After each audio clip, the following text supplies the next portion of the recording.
I'm Greg Hunter. Welcome to USAWatchdog.com. With us, a bit of a regular guest, at least he has been for the last few months. And the reason why is month after month, he kills it. He has very unusual reports. The latest report here, and I printed off on just a black and white copy, and you can see it says two tribes. And he has a theme to every report when he has this, when he puts his predictive linguistics out. It's what he calls it, predictive linguistics. Two tribes. Is it Democrat, Republican, deep state versus deep state? What is it, or all the above? Of course, I'm going to bring on Clif High from halfpasthuman.com. Clif High, how are you doing? And thanks for being on USAWatchdog.com. Oh, it's so much fun, Greg. I couldn't not do it. So thanks for asking me. So the report, it just has, you picked out a really good, a couple of headhunters or whatever they are. Two tribes, and the two tribes is this is a multifaceted, there's a lot of games going on, what you were telling me in the pre-interview, and it's not just at red team versus blue team. It's all kinds of teams that you don't know what's going on. Explain the definition of the two tribes. The two tribes is a paradigm view of what's going on in our current earthbound reality at the moment. I put it all down, or a great deal of it down, to these unknown energies from space that have got our minds all jittery, so to speak. And so we're prone to contention at the moment. This will continue for at least the next 15 years. Our two tribes view is exactly as you said. It's red versus blue, Republican versus Democrat. It's gay versus conservative. It's a liberal versus conservative, liberal versus progressive. So it is everywhere there is contention. It's within the state. It's deep state versus this other part of the deep state. It's this part of the government versus that part of the government. And so it is a world of contention that we're running into now. And my point in using the two tribes metaphor or paradigm was to bring up the idea that if you recognize this, then all it takes is that recognition to step outside of the contention. You need not involve yourself in it. And it's going to exist whether you involve yourself in it or not. So my way of thinking is, I'll relax and step outside of the fight. And you said that there would be chaos starting in the middle of March. Well, I mean, this thing with Trump spying is picking up speed. Susan Rice, unmasking people. This Deputy Secretary of Defense Farkas, who said, "Yeah, we were basically out to get him, and we were giving information to our colleagues on the Hill." And then we have Nunez, the top of that House committee, is now looking like he's stepping down and all that. What is that? I see chaos. I mean, I see what you said was starting to happen. Go ahead. We see chaos. Yeah, I was just saying, there is chaos everywhere. The language is reflecting that. It's part of the contention. In the contention between one tribe and another, there is that boundary of chaos that exists at the edge of the contention. You're seeing it in the language in the political realm, which you are well centered in. And we see it everywhere. So you'll find that same level of chaos reflected in the online communities and the social media as a result of the advertiser boycott that began and really became effective in the first part of March. I was off by about 7 days. They started doing that on the 7th of March. And then it's also reflected. Explain what you were talking about. The advertiser boycott. On the 7th of March, a big series of updates were put through in a plan that led to the advertisers boycotting ads on YouTube and to a certain extent reducing the revenues within Google search as well. It's also hit Twitter minorly and some of the other social media. And basically what it is the legacy media has decided to go at the alt media. So it's media versus media, another two tribes battle here that's shaping up. So chaos the language mainstream everywhere. Media is trying to whack the alt media, like USA Watchdog. No, not trying. They've already done that in the sense that they've demonetized almost all videos on YouTube. YouTube is redoing their algorithm down to the very bottom. There have been tens of thousands of YouTube people that made a living on it that have now essentially been fired. And it's even worse than that because they don't know if they've been fired. They just know they don't have any money coming in, and they've been told that this will fluctuate for months. They say weeks, but it's actually months. and the YouTube people just do not know how to survive. So I've been contacted by some of these individuals that are in their 20s, and this is their first business crisis.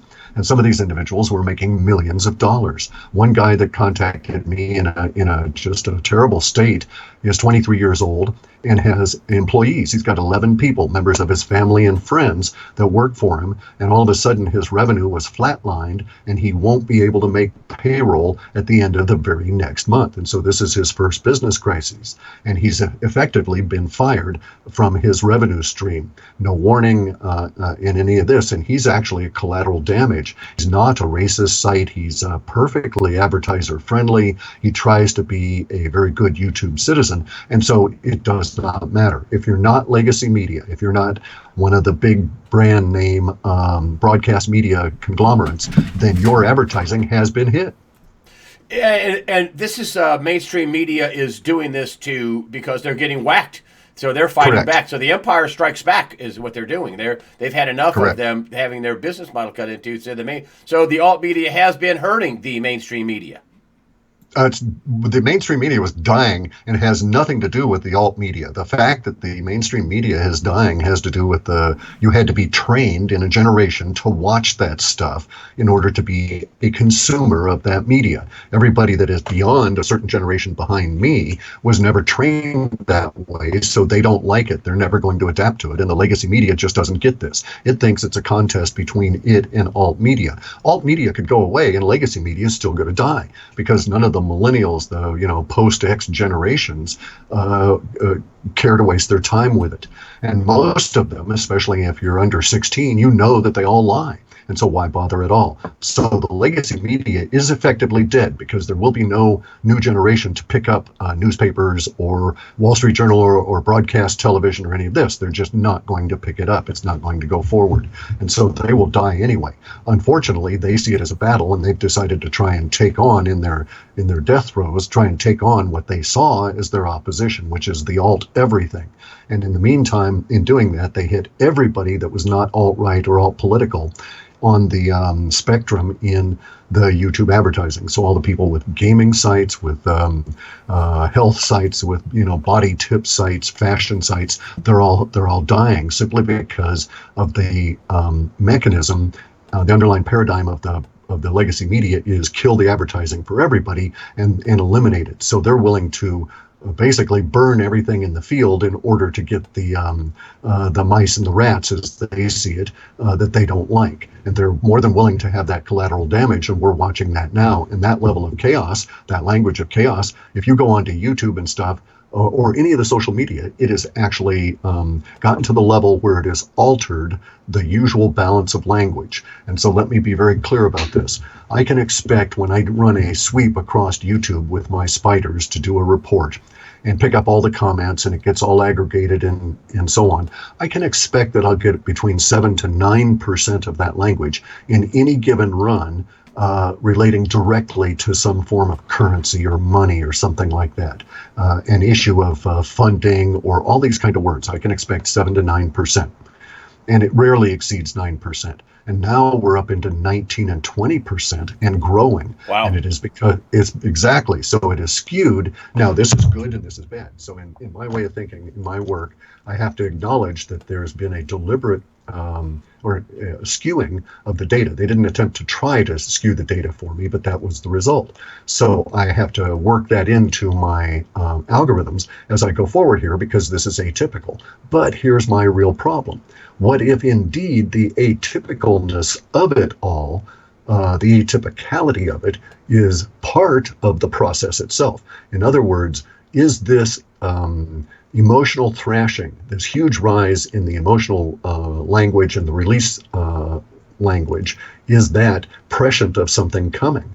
There's a lot in my data that suggests that's just the case. So here's my real problem. I can't discount all of this increase to 19% already and climbing of language now associated with money, funding, lack of money, all of the emotions around it, et cetera, et cetera. I can't discount that because there's hints in the data in the early part of the processing for this next run that we're looking at something huge in August and September that is being exposed by the language now. Does that make sense? Yes. What do you think that is? I think it's a bond crash, actually. I think it's not a bond crash because I don't know how that would actually happen. I don't understand bonds really myself or debt-based instruments. But what I think is actually going to happen is something that it's not like a stock market crash. The data I'm looking at now, and I'll get more into it as I get further into the next report, but the data I'm looking at now doesn't suggest a stock market is meaningful. We may well lose 50 cents on every dollar on the stock market in just a few days, but it won't make any difference at all to anybody, according to what the data is showing me, because the real crises is in basically the crash of government, if you will. So let me back up and state that there are some things that validate my opinion on this, my early guess, my gut reaction to the data as I'm seeing it stream through. And some of those validations I went on out and did this morning. And one of them is that if you look at the top 5 search engines on the planet, and we include Chinese and Russian, then on all top 5 search engines, within the top 10, and it's actually within the top 5, in most of them, it fluctuates a bit, search term being hunted out is deep state.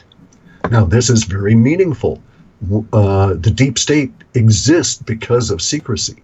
So if most of the people on the planet are in terms of searching, it's the top trend at the moment. This does not augur well for deep state being able to try and preserve its secrecy. So if we look at this battle, this contention between the two tribes, and we look at it with the idea of the powers that be versus the rest of us, the powers that be are attempting to shove us all back into the 1950s, where we'll sit quietly on the couch and consume broadcast media. And that's their goal, is to return to their heyday. And our data at the moment is saying that goal is simply evaporating within the, I guess we'd have to say, the build out of all of the emotions at the moment. And the emotions at the moment are projecting that projecting basically a crash of the ability of the state to function, because, and I'm saying the because, this is my opinion. Okay, so we have the projection that there's going to be some kind of big government crash, funding or disruption or something. But the bonds would be tied to the government. Correct. Government bonds are some of the biggest bonds out there, not corporates, not municipals, not local, state, and local. I mean, treasury bills, boons, right. Gilts. I mean, those are the biggest bonds out there. And we've got something that is akin to a definition change, okay, relative to bonds. So this would mean that, or one way we could think about this is that there's going to be a collective human re-understanding or new understanding about the whole bonds market as we go forward August, September, and October. In so doing, it's going to cause huge disruptions for government, which I guess basically depends on the bonds as its source of funds. Now, I don't know what that definition is going to mean, but the way the language is presenting itself, it's very much like we could say the same language appeared in newspapers ahead of the Bretton Woods conference. So at that time, they had to, in the past, and for those who are not aware of this, a bunch of countries got together around World War II and decided how to deal with gold and money and the dollar and cross border settlements after the war was over. So just before the war was over, when they knew that they were going to win, all of the guys that were in the alliance there against the Axis countries got together and decided, okay, this is how we're going to do things after we're done with this war business. And we have that same kind of prescient language now relative to the bonds. So it would be my supposition that there's going to be some kind of a meeting or some kind of a thing, a get together and a new consensus that will arise, that will participate in this 3 months of very much more chaotic language than we've got now. And that will be right to the heart of the economic system. And I think that part of that is being foreshadowed, if you will, in the chaos that we're seeing in all of the language that affects money. It's not just YouTube, it's not just the social media. We have rise in chaos language for funds managers, for pension, for real estate. All of this is actually manifesting now.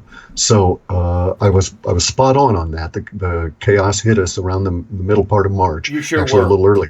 You sure were. And it'll continue through May without any abatement.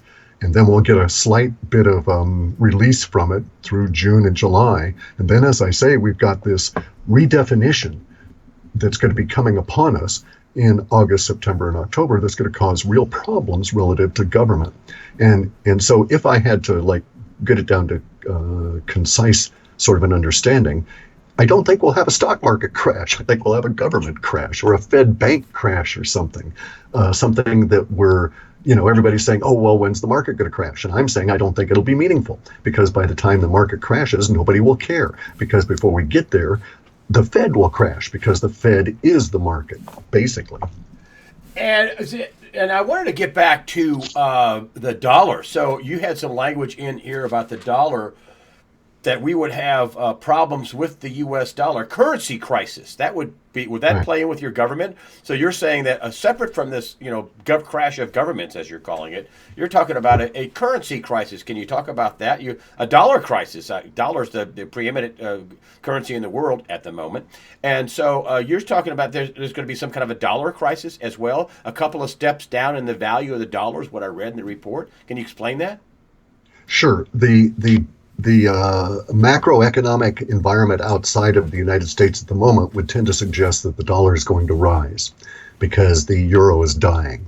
European Union is not a healthy union. It is not a healthy organization. It has got internal problems. Everybody on the outside can say this doesn't look like it will end well. And so that would technically be good for the dollar. However, the data sets are suggesting that that the dollar will basically not. It may gain in relative value to the euro as the euro dies, but that this is not a good thing, and that the dollar itself is on its way out or is dying. And this is again part of this whole like crash of the Fed sort of a thing, right? Now the currency crises we have exist now. And we're seeing those with the Bitcoin. We saw a lot of the language with the altcoins in the chaos and so on as they've gone through these major rises and crashes. These are symptomatic of the other currencies, the paper currencies or the sovereign currencies, because they're all digital anymore. But the sovereign currencies having value issues. So in other words, Bitcoin would not rise in value against the US dollar if the US dollar was a healthy alternative to Bitcoin. And that's basically if you measure the dollar against the euro, hey, we're looking good. But if you measure the dollar against something real, we're not looking good, and it's the not looking good part that's going to really come to the fore after we get through this little bit of summer.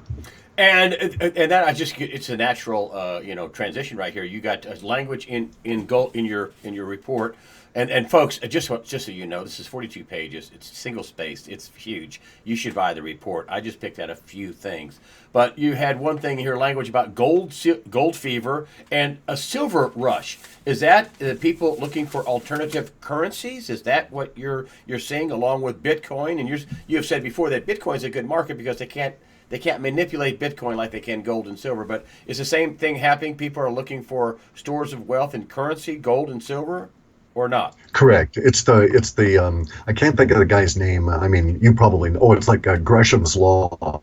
Good money always. You always hoard the good money and spend the bad, right? And so that's exactly what's going on. We're at a point now where people recognize that, people that don't think about finances, who usually just go to work and their only real issue with finances is how much they're paying for gasoline that week, right? They don't really think about it long term. But even those individuals are now thinking, it's like the herd. They're out there sniffing the wind, and they sense that opportunity change there. And so the language I monitor, and actually, if you wanted a real world metric, go and talk to the people that produce gold pans and sluice boxes and this kind of thing. They've never been busier in the last 20 years. I've actually contacted one guy who said, don't talk about this anymore. I can't keep up with it.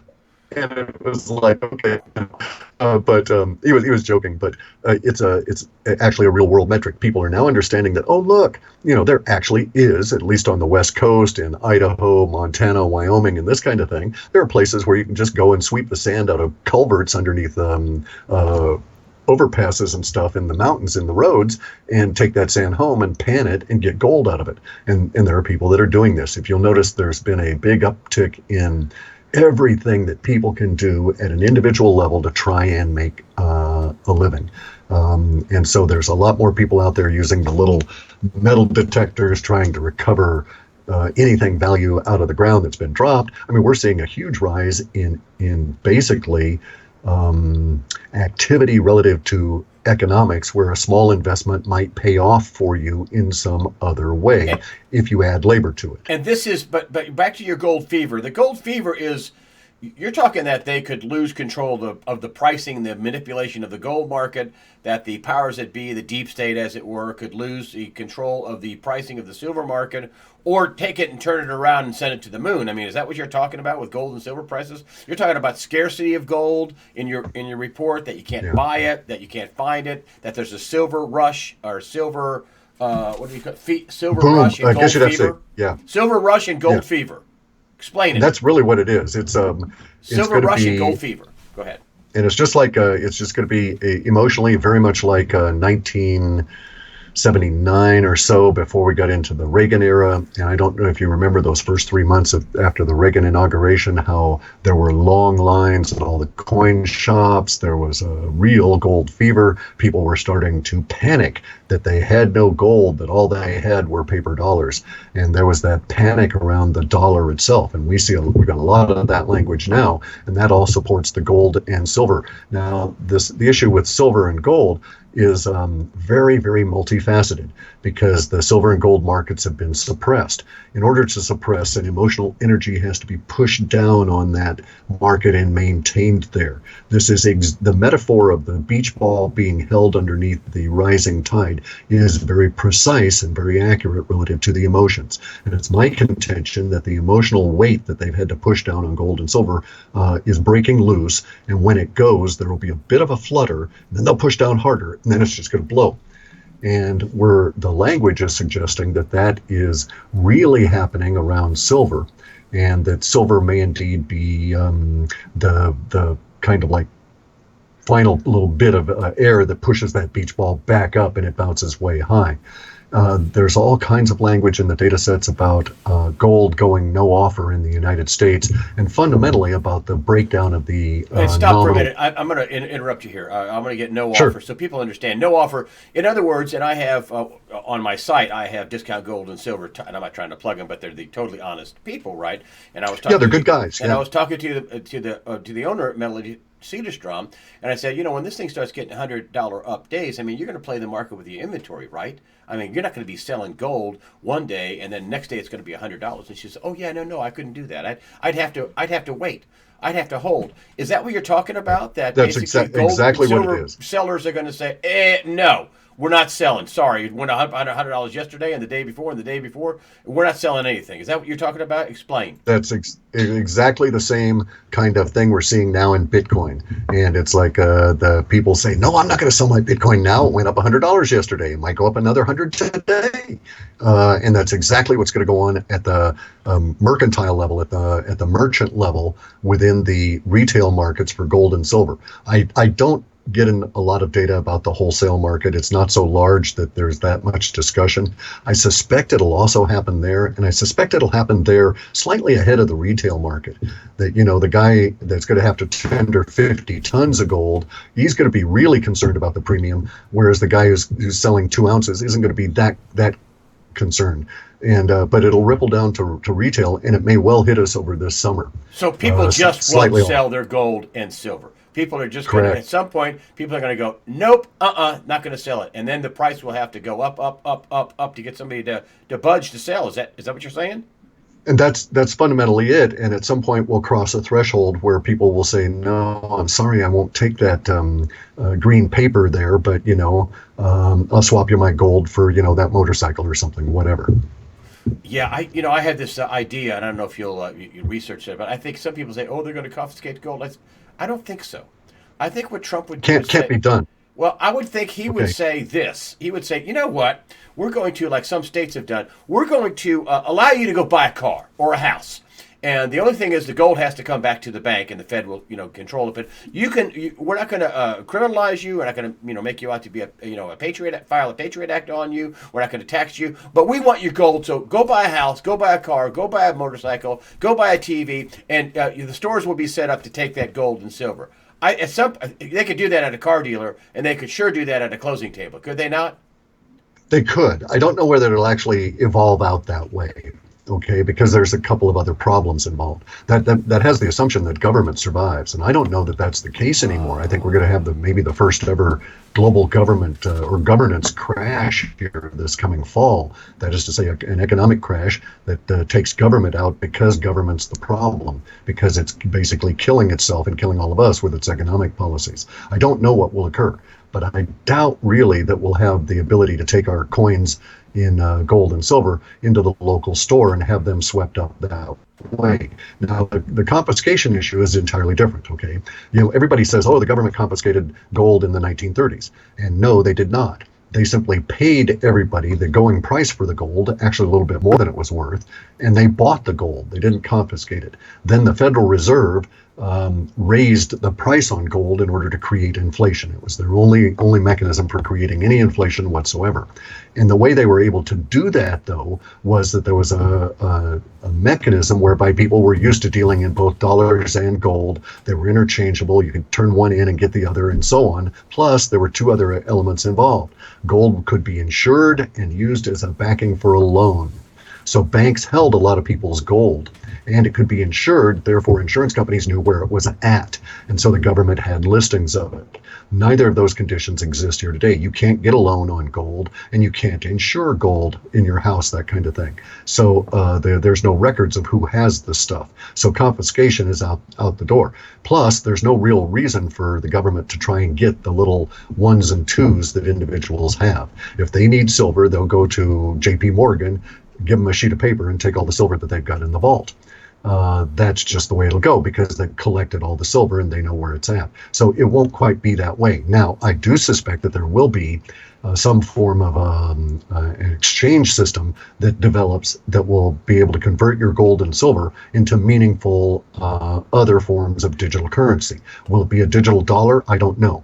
Bitcoin will exist and other digital currencies will exist. So maybe that's the mechanism that we'll have once the dollar system crashes. I also am of the opinion that they know that this system is coming down. And so that's why there are no laws against Bitcoin. That's why they're just trying to control and regulate it and take advantage of it and not outlaw it. It's because they know that we need something as a replacement when the system goes down.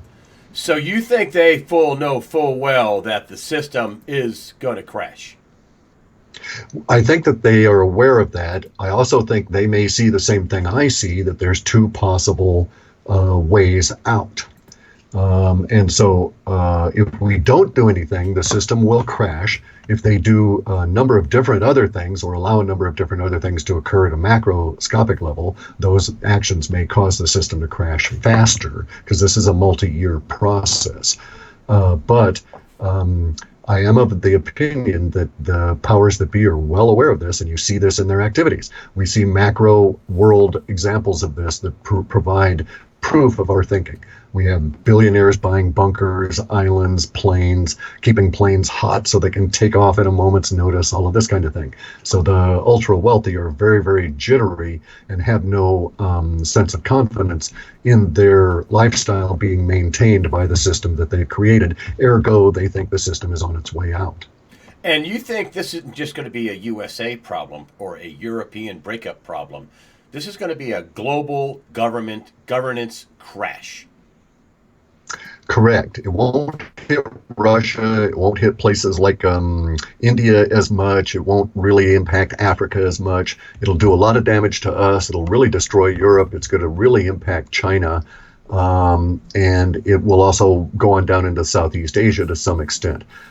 Some weird, in our data sets, some places seem relatively immune from it. They're going to have their own form of a brouhaha, dust up, some level of contention. And these are places like Australia. Australia is going to have all kinds of government problems, but they're not really going to have the same kind of problem that we have in the U.S. and in Europe. So there are going to be areas that more or less come through it, not intact, but with the same operational paradigm. I don't have that same operational paradigm stuff within our data sets. Now, if I go back far enough in some of our data, and some of the reports that are maybe a year and a half old, you'll notice there was language in there, and this is long before Trump had any kind of an ascendancy in the Republican machine. But there's data sets in there about a coming period of time when within the United States there was going to be a state versus state negotiations or minor level of confrontation around resources and assets and so on. You mean like Nevada against California? Correct. Or, Ohio and Illinois against New York State, that kind of thing. And both at a federal level over distribution of resources, paper resources, debt, and so on, but then also at a very practical level, state to state, as we all sort of, and these language sets were basically describing a period of time in which the federal government was far less powerful than it is at this moment. Now, these data sets were long-term data, and they were at the far edge of that, and they were about 3 years out at the time that they were projecting. Well, that 3 years from about 19 months through to the end of the 3 years would begin sometime this fall. So those data sets may be indeed referring to how the states are going to get along with each other once the federal government is no longer the big dog on the block. And do you see violence with this breakup of government in state versus state, in country versus country? Do you see violence in the streets that people are going to have to arm themselves? That's all over. That's all over the place. It's been in our data sets for a long time. And again, I'm putting that down to this unknown energy from space that has all of humanity really jittery at the moment. This was called the Sololunius by Gurdjieff in the 1800s. Or early 1900s, I forget. Anyway, there's going to be this kind of strife and violent it's an expression, okay? It's like he's acting out. It's very much that. A lot of individuals are simply going to be acting out against the nervousness that's in their system. They're going to be expressing it. They don't know why. It'll come out as violence. So we don't have a whole lot of stuff in our data, for instance, about an American Spring and a giant revolution and a pushback and a civil war and all of that. We don't have that. It's much more chaotic, much more sporadic, much far less organized. Individual on individual. Exactly. And people that are, you get into a mob and there's that mob mentality that forms and that kind of thing. And there's going to be responses to that. But the interesting part of all of this is that there is a growing level of language for a number of people that wish to step out of the confrontation between the two tribes, watch it go on and act as not moderators, but calming agents, if you will, to try and calm down all the stuff going on. Now, the good news for me, from my perspective, looking at the data, is that in spite of all of the contention between people and all of the energies that are pushing us that way, we have some really cool stuff coming, which is that we have an ice age. We have unknown energies from space. We have all of these environmental things that are going to impact us, such that humans will have to stop fighting each other, stop focusing that rising Mars energy, if you will, on each other, and focus it outside of humanity on the systems that keep us all alive. And I wanted to get on to and this with the failing global economy, and I just want to hit this. I just wrote some notes down. A failing economy, economic woes, unemployment crash, and Fed, and you talked a little bit about this. The Fed and also the regional banks, which you talked about before, which you now added. The Fed is going to be under stress. Does all that combine into one theme? The economy having problems, a failing economy, failing employment crash, and also the local banks and the Fed, a new wrinkle, gets into trouble with debt. That would be the way I would have characterized it prior to maybe 2 or 3 weeks ago, when I started doing some of the post cleanup for this last report and started getting into the data for the next one, because there's been let's just say a meme shift, if you will, relative to that. So yeah, we've got economy problems, we've got economic problems, we've got financial system problems, we have banking problems, but it all turns out, at least insofar as what the data is pointing at, that we don't really have an economic problem. We do indeed have a financial system problem, but the financial system might be able to be self-healing, and all these systems may be self-healing if it weren't for government. And so it really looks like, in terms of what the language is showing us, that as we go through the upcoming fall, we'll get a lot of language coming out about from the people about, okay, what do we really do? Do we really need this government stuff anyway? Is there some other way we can manage things that we don't need to have big government? So this is going to be hugely chaotic, because over 10% of our populace works directly for the government, and probably another 20% are directly connected either through benefits, not including Social Security, but also through the EBT cards and all of this kind of thing. So this will be hugely disruptive to the United States. It'll be hugely disruptive to Western Europe. Not so much Ireland, not so much England or Scotland. It'll be disruptive to Russia, but not internally so, just with us dealing with all of us guys going crazy. Same thing with China and so on, although China has their own internal problems relative to debt. So fundamentally, we're looking at the rollover of the debt iceberg. We're only seeing the 10% that's up at the top, the 90% that is hidden from us. The whole thing is going to roll over, and we're going to be exposed to all of the hidden bits of the debt, and the system will be basically, according to our descriptions here, not functioning. Now, this does not mean in our data sets that we're seeing that everybody stays home. We're seeing vast unemployment that really grows through the summer as more and more firms are unable to make a go of it and start laying people off. This will be directly related to the things that will go on in the currency crisis. And it's my contention that at an underlying level, it is the currency crises that are forcing the actions on YouTube through the advertisers. And one of the things that you get when you get into a depression is you get a real hard look at where you're spending your money. So prior to a depression, they have what the economists call malinvestment, where people are saying, oh yeah, I'll take a flutter, I'll put a few $1,000s on that thing, and you don't care if it really comes through or not. If it doesn't come through, you write it off on your taxes. If it does come through, you have got some more money to add to something else. So there's this malinvestment because money is cheap and it doesn't cost you much.